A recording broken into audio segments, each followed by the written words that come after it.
Wednesday, John. It is Thanksgiving week, of course, and Trial Tuesday. Attorney David Aylor, a man whose legal advice we are all always thankful for, is here to talk about holiday safety for us. So, David, thank you so much for joining us. We appreciate it. Let's talk about 40 million Americans will be traveling. We'll discuss the DUI issues that come with Thanksgiving, because a lot of people like out to party out there. But let's start with leaving your home protected when you get out on the road. Yeah, you know, it's something a lot of people really don't think about, particularly if they're gone for just a short period of time, say Wednesday before Thanksgiving till Sunday.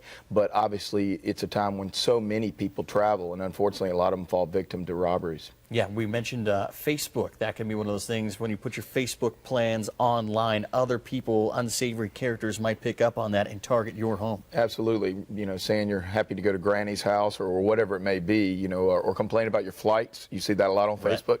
And well, obviously, you're not at the house if you're doing that, and it's not too hard for people to figure that out. Or really just still the old-fashioned way, driving by your house about 3 or 4 times, noticing the newspapers piling up and no lights on. So make sure that you keep your plans semi-private. Of course, tell everyone, your loved ones, where you're visiting to pick you up when your flight is, but don't put that out on Facebook or any social media. Exactly. And I think it always helps, too. Just tell, if you've got one neighbor that you feel pretty close to or just somewhat, let them know. You know, maybe when they're walking around, driving around, they just kind of look that way and more than they usually would. Little stuff like that can really make a big difference. Yeah, definitely don't fall victim. Obviously, a lot of people like to get together for the holidays, maybe and vibe a little too much, then get behind the wheel. A huge, huge problem on Thanksgiving weekend.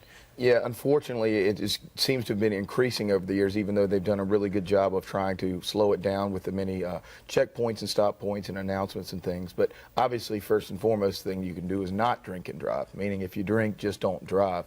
But the problem also lies in people's, you know, plans ahead of time. They plan on going and having 1 or 2 drinks. They see their good buddy John. 1 or 2 turns into a little bit more, and unfortunately it's not something they're used to doing, and then they get behind the wheel and it can really have some terrible results. What's kind of the first thing you need to keep in the back of your mind if you are stopped, let's say after you've had a drink or 2 over the holiday weekend? What do you want to tell that officer? Well, you want to be as respectful to the officer as possible, no matter what you're getting pulled over, but particularly in that situation, you just have to remember he or she is doing their job, and if you're kind and respectful to them, it's probably going to help a lot for you in the long run. All right, good plan there of attack. Also, David Aylor, I want to talk to you about Black Friday, because we've seen these incidents of violence increase over the years, and you really can be held accountable. They have video surveillance tapes, and they can pinpoint you and then press charges. Absolutely. You have to watch a number of things. One, I think probably at first is the parking lots. A lot of people pulling in, pulling out, not paying attention, rushing to get to other places, and you have so many pedestrians around there. I mean, you can get a lot in trouble, you know, even if it was an accident, just because of the recklessness of maybe how some people are traveling. But then, of course, when you get into the stores,